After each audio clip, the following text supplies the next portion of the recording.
Assalamualaikum warahmatullahi wabarakatuh.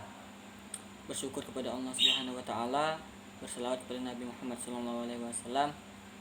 Langsung saja di sini saya akan membacakan review agama mengenai pelaksanaan Isra Mi'raj Nabi Muhammad SAW tahun 1442 Hijriah dengan judul Mengetuk Pintu Langit Menebar Damai di Bumi dalam Menjaga NKRI, yang dinarasumberi oleh Profesor Dr. Kiai Haji Nasaruddin Umar MA selaku Imam Besar Masjid Istiqlal.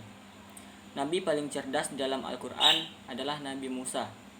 Jangan memandang enteng orang yang tidak terkenal atau populer. Bisa jadi ia terkenal atau populer di langit. Hampir semua surah Al-Kahfi tidak bisa dijangkau oleh akal pikiran. Siapapun yang merasa hamba Allah Subhanahu wa taala, maka ia harus mempunyai potensi untuk Mi'raj.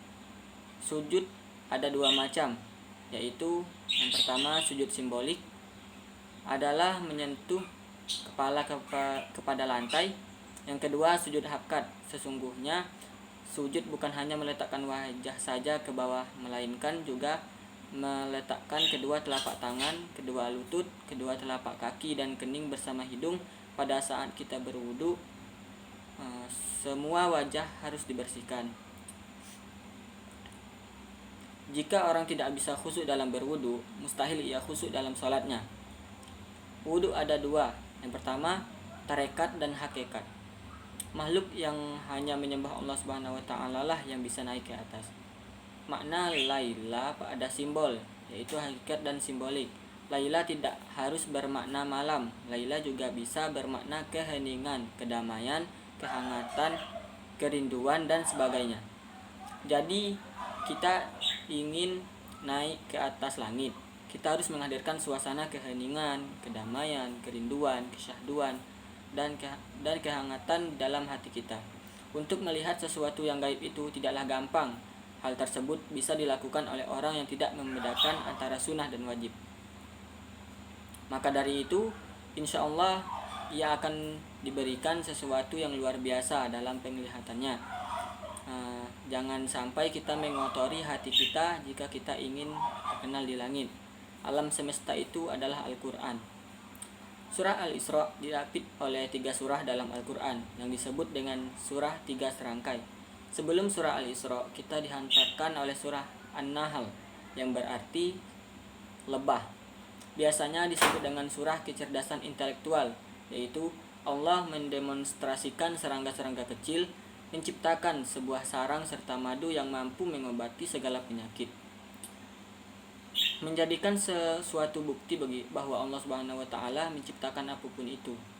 Surah Al-Isra adalah perjalanan horizontal Nabi dari Mekah ke Palestina.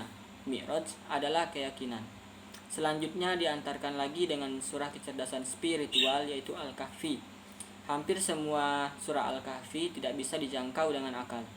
Seperti bagaimana orang tidur selama 309 tahun. Nabi Musa disuruh belajar pada seseorang yang pada saat itu tidak populer, akan tetapi beliau menjadi guru yang sangat cerdas. Apabila suatu surah diawali dengan kata Subhana, artinya Maha Suci, yang artinya ada suatu yang tidak bisa dijangkau oleh akal, tapi dilalui dengan keyakinan memperjalankan hambanya. Allah mengatakan bahwa yang melakukan Isra Mi'raj itu bukan Nabi Muhammad saja, akan tetapi siapapun itu hamba Allah yang berpotensi untuk melakukannya. Hamba itu yang bisa dikatakan mampu adalah hambanya yang nempel dengan Tuhan. Maka cara hamba dekat dengan Tuhan adalah dengan sujud. Jika ingin mendaki langit, maka cara yang efektif adalah sujud di hadapan Allah Subhanahu wa taala. Lalu, apa itu sujud? Sujud ada dua macam. Yang pertama sujud simbolik atau majasi dan sujud hakikat.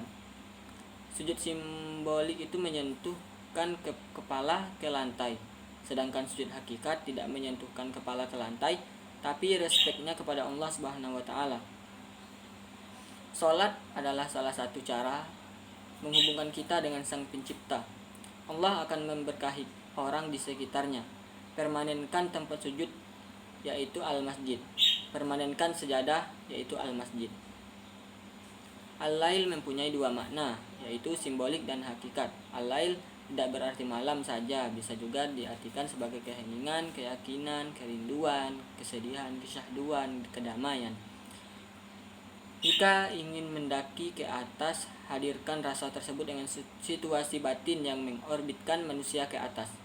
Ada 3 kualitas. Yang pertama, muhabaroh atau menghadirkan Tuhan di benak kita. Mukasafah, tersimpan rahasia-rahasia, dan musyaddah, yang artinya penyaksian. I'tihad, yang disaksikan dan menyaksikan, yang mencintai dan dicintai, serta menyembah dan disembah. Maka dari itu kita bisa mempelajari energi batin. Kita bisa belajar melalui personal lecture dan impersonal lecture. Contohnya seperti Nabi Sulaiman yang belajar pada burung, Nabi Musa yang berguru pada pohon. Mungkin itu saja review singkat mengenai Isra wal Mi'raj Nabi Muhammad SAW. Lebih dan kurangnya saya mohon maaf. Kepada Allah saya mohon ampun. Kesalahan berasal dari diri sendiri yang dihasut oleh setan. Wabillahi taufiq wal hidayah. Wassalamualaikum warahmatullahi wabarakatuh.